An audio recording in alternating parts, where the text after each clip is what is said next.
Ciao papà,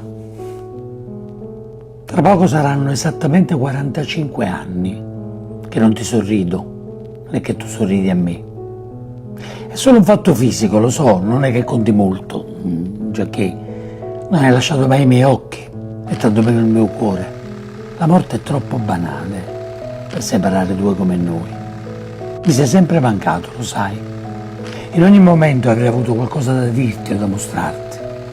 In tutto questo tempo e a modo tuo mi hai risposto sempre, attraverso la mia piena consapevolezza di quello che nelle circostanze avresti pensato o detto, con quella voce bassa, discreta, con tutti i sentimenti che vibravano come corde di chitarra.